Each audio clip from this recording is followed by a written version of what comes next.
പിന്നെ സഹോദരന്മാർ, ഒരു കാര്യം കൂടി ഞാൻ പറയാണ്. നല്ല വീടെടുത്ത് വെച്ചു. പെട്ടെന്ന് തന്നെ കൊണ്ടുവന്നൊരു ചങ്ങാതിയെ മൂപ്പര് വന്നിട്ട് പറഞ്ഞു, ഈ റൂം അങ്ങ് പറിച്ചു കളയണം, മറ്റേ റൂം അപ്പുറത്താക്കണം, ഇപ്പുറത്താക്കണം. സുബ്ഹാനല്ലാഹ്, ലക്ഷക്കണക്കിന് ചെലവഴിച്ച സാധുവിന്റെ പണം മുഴുവനും തൊലച്ചു.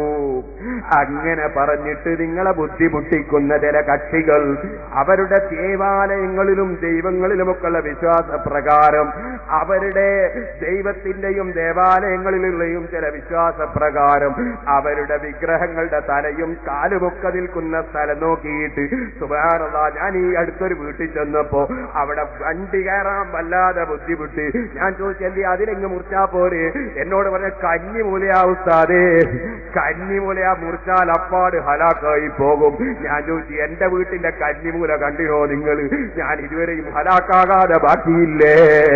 ഓ സുഹൃത്തുക്കളെ,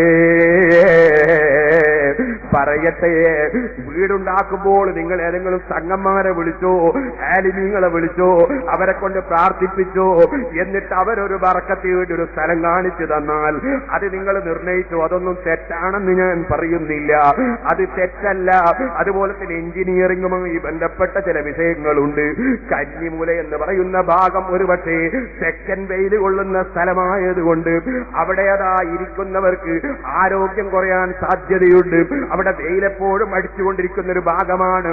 അതുകൊണ്ട് ആ സ്ഥലത്ത് നല്ല മരം വെച്ച് പിടിപ്പിച്ചാൽ, അതുപോലെ ഉയർന്നു നിന്നാൽ വെയിലിനൊരു തണല് കിട്ടാൻ സാധ്യതയുണ്ട്. അതുകൊണ്ട് പഴയ കാലത്ത് ചിലരൊക്കെ ആ ഭാഗത്ത് അതാ ഒരു പുളിമരം നട്ടിട്ടുണ്ടെങ്കിൽ, മറ്റേതെങ്കിലും മരം നട്ടിട്ടുണ്ടെങ്കിൽ, അവിടെ കുറച്ച് ഉയർത്തി വെച്ചിട്ടുണ്ടെങ്കിൽ, അതൊക്കെ ഈ തെക്കൻ വെയിൽ അടിക്കാതിരിക്കാനുള്ള ഒരു ഏർപ്പാടാണ്.